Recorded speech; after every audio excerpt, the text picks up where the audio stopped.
How's it going, guys? So today I'm going to be changing the oil on my Eaton M112 or M112. This specific unit is off of my 2000 Jaguar XJR. However, this supercharger has been used in a lot of applications.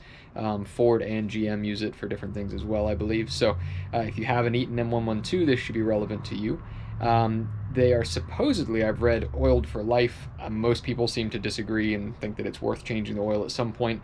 I know I'm in that camp. It really is unlikely that it's going to hurt, and it's probably just good for the longevity of the thing. So I'm going to be showing you, like I said, this is exact for a 2000 XJR, but should be pretty similar for most, most M112 applications. So as you can see here, I have a lot of parts taken off the car because I'm doing a deeper service of most of the cooling system.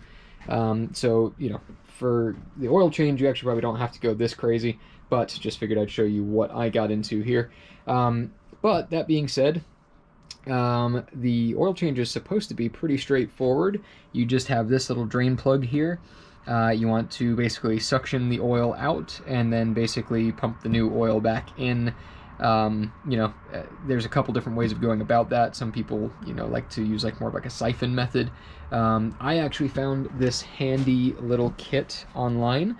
It came with the AC Delco, which is the GM supercharger oil. I got 2 4-ounce bottles of it, which seems to be common. They seem to be sold in pairs for this application pretty commonly. This kit also actually included this syringe, which I'm hoping should do pretty good for suctioning out the old oil, and also potentially, actually probably isn't even needed to put the new one in because it comes with these little caps. So I feel like I should just be able to kind of squirt it in there. So I will show you this process, but it really does seem to be as simple as crack the drain plug, suction out the old oil as much as you possibly can, obviously. And then basically put the new oil in until it starts to drip out of the drain plug. Wipe up the excess, put the drain plug back in, and you're done. So I'm going to go through this. I'll film the process as I go. If I find anything, I'll recap at the end and let you know if there's anything additional on top of that. But yeah, we're going to get started. The Jag application has this style of lid on it. That being said, yours may have a slightly different variant of it. For me, I'm going to take this off. Again, if you're doing this in situ in the car or just doing the oil for whatever reason, you probably don't have to take this off, but I am just going to inspect the gasket, make sure that the rotors and vanes look good. You may as well, when you're this far in, just check everything. And I should mention, albeit this would be the standard procedure for a drain and fill, I am going to do the draining, but I'm actually not going to fill mine at the end, specifically because I've ordered a new snout with a 10% pulley on it from Powerhouse UK. Super excited to get that. So I'll actually be taking the whole front of the blower off. So I do need to drain it, but there's no point in me putting the new oil in because I think when I crack the front of the blower off, all that oil would go everywhere anyway. So that being said, I am going to take the top off here, check it out, make sure it looks happy on the inside. I am going to drain it and show you. Just remember, the fill procedure is super easy. You just put the oil in until it comes up to the drain plug and starts to drip out, and you're done. So I'm going to get going on taking this apart. The lid appears to be 8mm bolts. And mine weren't super duper tight. I'm going to check the torque specs, but they either were too loose or just inherently don't take a ton of force.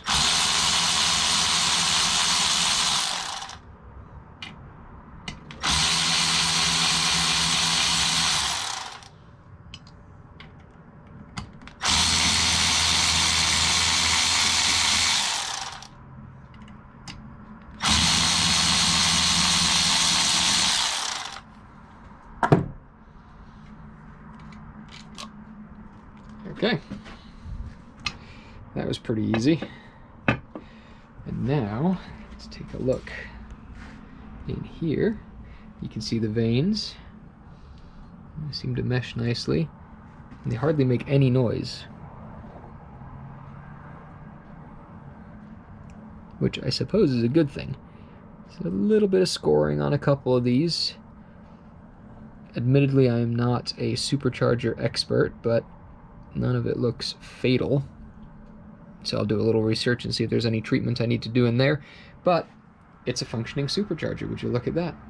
So we're going to get to the draining of the oil now, and hopefully that goes smooth. I'm interested to see what it looks like coming out. Alright, so when starting out, you do want to probably put a rag down. There's a good chance that some oil is going to come out of here, or maybe not. If it's consumed some, we'll find out. So this is just a standard Allen key or hex wrench, whatever your preferred terminology is. Interesting to note, even though this whole car is a metric car, I tried a 4mm, I guess it is, and it was a little loose. So I moved over to my SAE ones, and lo and behold, a 3/16 fits perfectly, very little play. So I guess this is a standard plug. So just 3/16 hex wrench is the one you want to go with. Let's see how tight this bad boy's done up. There we go. So that freed it up. That wasn't super tight, honestly. Once it popped, it started to turn pretty freely there. So probably can switch over to this. Yep. Let's find out what's going to happen here. Oh, there she looks. There we go. It's almost like I hear a little pressure bleed off. That's interesting. Like very slight, almost hiss coming from there.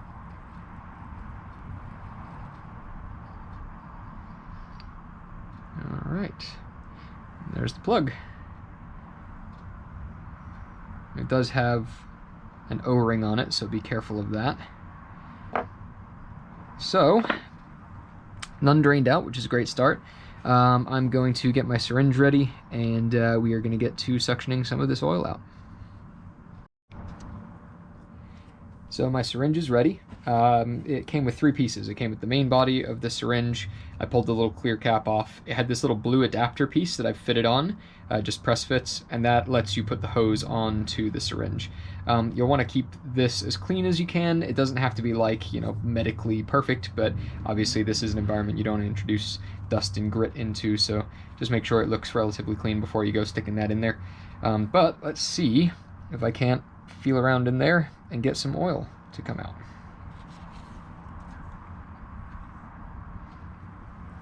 Somehow. There we go. Alright, that feels like it's found purchase somewhere. Look at that. Whew.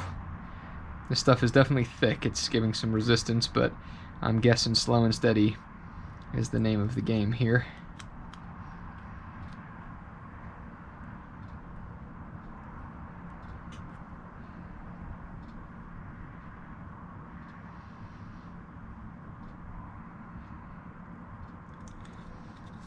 Alright, well, I seem to have found a decent low spot at least, because there's still a lot coming.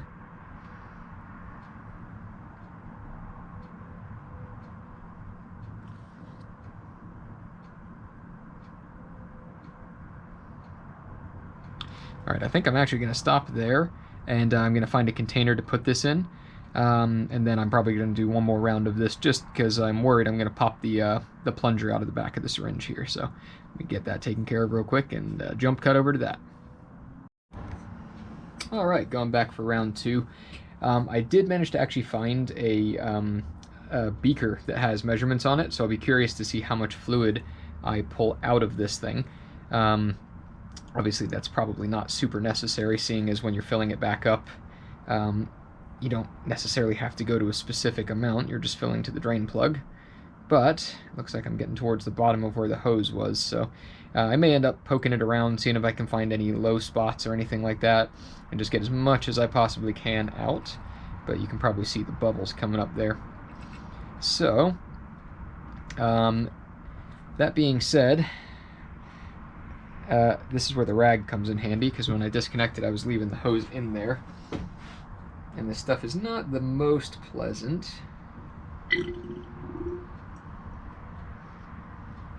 I've read people online say that this is the worst smelling oil that they've ever smelled, and it's horrible and unbearable, and yeah, it's not great, but it's honestly not that bad.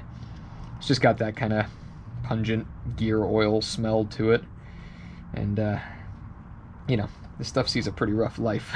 So I think these spin to something crazy like 14,000 RPM or something like that. So this stuff sees some pretty high stress. All right, so nothing there. So I'm going to poke and prod a little bit more. I'm not going to force you to watch me do that. We're just going to see what more I can get out of it. And from there, I think I'll show you the oil that came out so you can see that in comparison to what's going to be going in.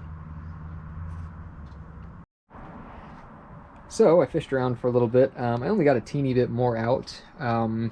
You know, I didn't have to be quite as patient as you guys probably do. I would definitely give it a good, 3-4 stabs just in different locations, just to try and get, down into the low points, and just make sure you got as much as you possibly can out. It's worth the extra 5-10 minutes just to fuss around in there a little bit longer. I will say, as you're pulling the little hose in and out, I would wear gloves, because, albeit it doesn't smell that bad just out in the ambient, air, you probably don't want to get it on your fingers. I got a teeniest bit on there and realized and was like, you know what, I don't normally wear gloves, but for that, I'm going to do it. And I'm glad I did, because when I pulled the hose the rest of the way out, I got it all over those, and blah, it just wasn't what I wanted on my my actual skin. But that being said, at this point, normally you guys would basically be done. You would just fill it back up with the new oil, which I'm going to show you here in a minute, so you can see the color difference. And then, like I said, when it drips out the drain plug, you're good. Put the plug back in, nip it up nice and tight. Again, you saw, the effort it took. I would just give it a good firm lean, but remember, this is aluminum you're going into. So if you have a longer hex wrench, don't go crazy. And again, this drain plug's pretty easy to see, so you'll know if it's not quite tight enough. If you have a slight weep out of there, just give it another lean. But that being said, that would be all that's needed for the drain and refill. Without further ado, this is what came out of mine. So it is very, very dark, and it looks like less than 100 milliliters, which is surprising, because from my understanding, I don't need quite 8 ounces, but they recommended buying 2 bottles of this, and these are 4 ounces each, and each of these bottles is 118 milliliters. So there's less than one of these bottles in this beaker here, and the suggestion was to have 2. So a little bit concerning, but that being said, I mean, either I bought way too much oil, or this thing was very low on oil, so good thing I'm doing this. So I'm going to pop this bottle, and I'm actually going to drop a little bit of the new oil onto a piece of paper or something like that, so you can see the color difference, just to give you an idea of the age of this oil. So to show you how extreme this is, again, this is the old oil that came out. That stuff that looks like water is the new supercharger oil.